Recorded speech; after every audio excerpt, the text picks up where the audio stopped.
You know how long I've been waiting to wear that mask? Well, Danny Boyle returns to his virus-infected world with 28 years later, and he's introduced some bold new styles into his iconic freneticism. So who's ready for some rageful madness? It's been almost 3 decades since the rage virus escaped a biological weapons laboratory, and now, still in a ruthlessly enforced quarantine, some have found ways to exist amidst the infected. One such group of survivors lives on a small island connected to the mainland by a single, heavily defended causeway. When one of the group leaves the island on a mission into the dark heart of the mainland, he discovers secrets, wonders, and horrors that have mutated. Okay, so for anybody that hasn't seen 28 Days Later or Weeks Later, this isn't a typical zombie film where the undead come back to life and crave brains. All of the infected suffer from this virus that causes near instant conversion into a rageful predator. And while they will feast on people, they are also driven by the virus to spread it just indiscriminately. Now here's the title says, we're 28 years after the breakout. And while the rest of the world is safe, the UK and surrounding islands, they're completely cut off, with some non-infected choosing to live on islands that are semi-connected to the mainland. The movie starts off with a wildly intense moment during the initial outbreak, and it's harrowing, and it can certainly get your heart racing. Then we jump to the present and are introduced to Spike, who's played by Alfie Williams, his dad Jamie, played by Aaron Taylor Johnson, and his mom Isla, played by Jodie Comer. Now they live on an isolated island that's connected to the mainland by a causeway that's covered by high tide, making it a somewhat secure location. Now there are a bunch of other inhabitants on the island, and it functions kind of like just a healthy commune. Now for Spike's 12th birthday, Jamie takes him to the mainland to get his first kill of an infected. Which, of course, things don't go completely smoothly, and we get to enjoy then some nail-biting scenes of action and dread. Now, the editing for this movie is very frenetic, and it is in the style that you'd expect from Danny Boyle, especially given how he visually presented 28 Days Later. Now, at the start, there are overlapping visuals, just all mashed together, showcasing imagery of war and just different fighting scenes, but creatively weaving in not only scenes of the world wars, but also showing how the people of the UK have long-standing heritages of defending their lands and then maintaining their resolve to fight. Through all of this, there is also a poem that's being recited. It's low and it's not prominent, but present enough to create this militarized cadence that complements the visuals and the editing. And then continuing with that idea, the score mixes in many different tones, sounds, and orchestrations to create something that's a bit discordant at times, but also works to instill a sense of fear and confusion. Now, I'm not always a fan of music that makes my eyes twitch, just thanks to those conflicting notes, but this was melded together in such a way that I was really digging the musical mashup that accompanied so much of this movie. Now, going back to the editing for a second, a lot of this is jumpy with scenes that elicit motion and dread, but the way the violence is captured felt very novel. I read that Boyle utilized this sort of bullet time device for some of the arrow kills against the Ragers. And while bullet time itself, that's from The Matrix, it's not new, but the way this was edited certainly felt unique.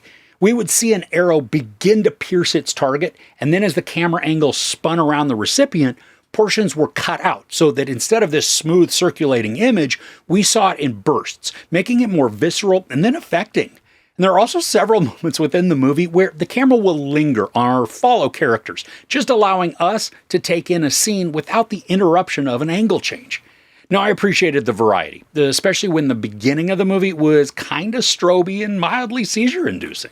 Now, the prosthetics and the visual effects, they are spectacular in this, especially because we are treated to a kind of freeze frame effect at various moments when an arrow enters a throat or maybe a head. Now, the image doesn't stay there for too long, but certainly long enough for us to see the gruesome effect a speeding stick has on a solid object. And then we've got the infected themselves. I mean, thanks to this being almost 30 years after the breakout, nature has had a moment or two to begin some changes. And these new visualizations of the infected, they are awesomely envisioned and then disgustingly executed. Now, some of that we see are these bloated masses that just kind of squirm around slowly.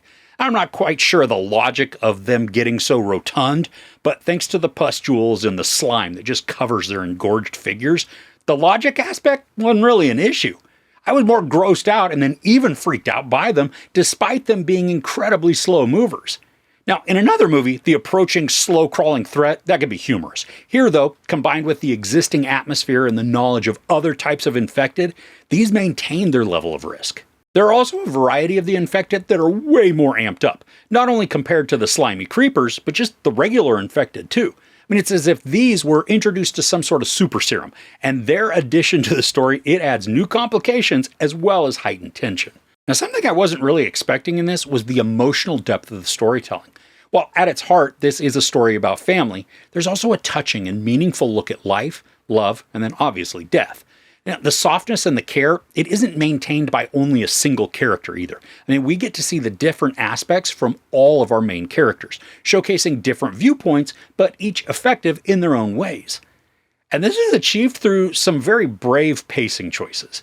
Now, while I've already talked about the frenetic pace and the imagery of some scenes, this also isn't afraid to take a long beat and then allow us to feel some longing or loss.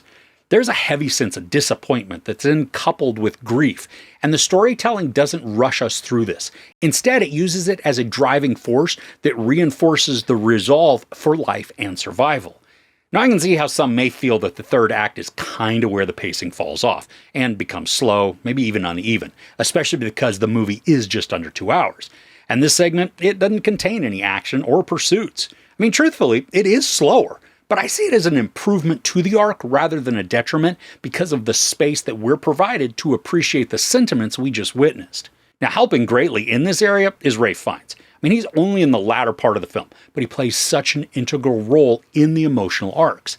He displays a calming and patient demeanor, which is then a stark contrast to the violence-laden landscape. But it's in his presence and dialogue delivery where he just oozes this elder wisdom. Now, thanks to character development that we get on him, which was presented creatively, by the way, we can see how he's earned and then developed his personality. With Fiennes, it didn't feel like acting. He was just charming and compassionate and strangely unaffected by the world around him. Now, I'm sure some of that is a jadedness just out of self-preservation, but we never get a sense of ego, even threat. And while his character, it does exude this softness, somewhat like his character in Conclave, it doesn't mean he's not tough or capable. Now, there's a sequence between him and 2 other actors that has the potential to bring some tears, just thanks to the solemnness of the situation and then the way Fiennes portrays his character. Even though he's not top billed for the movie, relative newcomer Alfie Williams, who plays Spike, he's a star of this. I mean, the story revolves around Spike and then his unorthodox journey into semi-adulthood.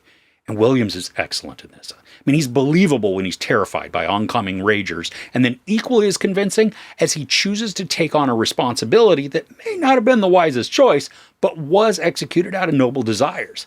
The longing and the sadness we get from his performance, it's palpable. And I appreciate that he's able to emote so well without words. I mean, several scenes call for him to be silent, but still convey tons of meaning. And he accomplishes it expertly, despite his young age. I found it a little difficult to remember that he's supposed to be 12 years old because of the stature and the posture that he eventually embodies. I also loved his dynamic with the other cast members. I mean, he was way more stoic and timid around his dad, but fiercely loving and protecting around his mom. And in the face of imminent danger, sometimes he looked like he was about to poop his pants and then barf, which I think is understandable. But other times, he stood there with this stillness and readiness of a skilled hunter.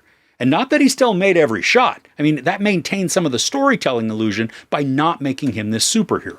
Both Jodie Comer and Aaron Taylor Johnson capture complementary but wildly different personas. Taylor Johnson is more cold and superficially proud of his son. I mean, he's kind of like a dad that just loves to brag on his son's accomplishments, even if it means embellishing to make the kid seem more skillful than he really is.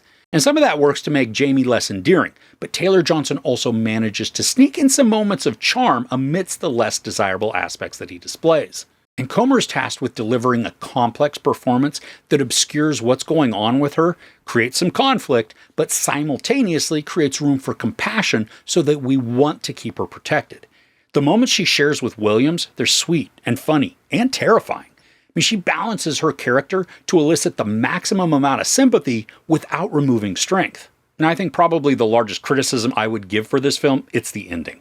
Part of it's touching and it's believable, but then it delves into music video madness only to tie in an idea that was presented earlier in the movie, but mainly forgotten and all but addressed.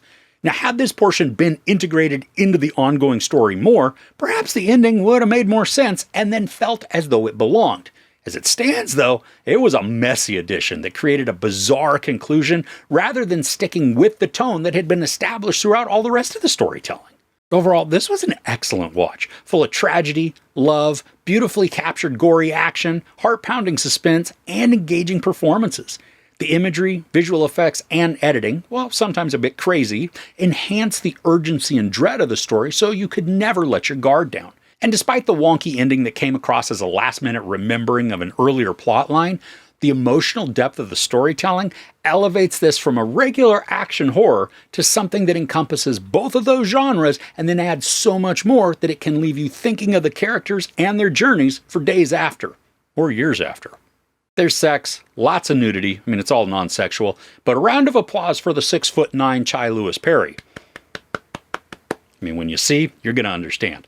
There is a bunch of profanity, and of course a crap ton of savage violence. I give 28 Years Later 4.5 out of 5 couches. So do you have a favorite zombie film? And I know this isn't really a traditional zombie flick, but whatever, just go with it. Now, from an emotional standpoint, Train to Busan is a solid favorite, but I also love me some campy Return of the Living Dead. Let me know yours, though, in the comments below. If you enjoyed this review, please give it a like. Also, don't forget to share and subscribe. I'm Chris. This is Movies and Munchies.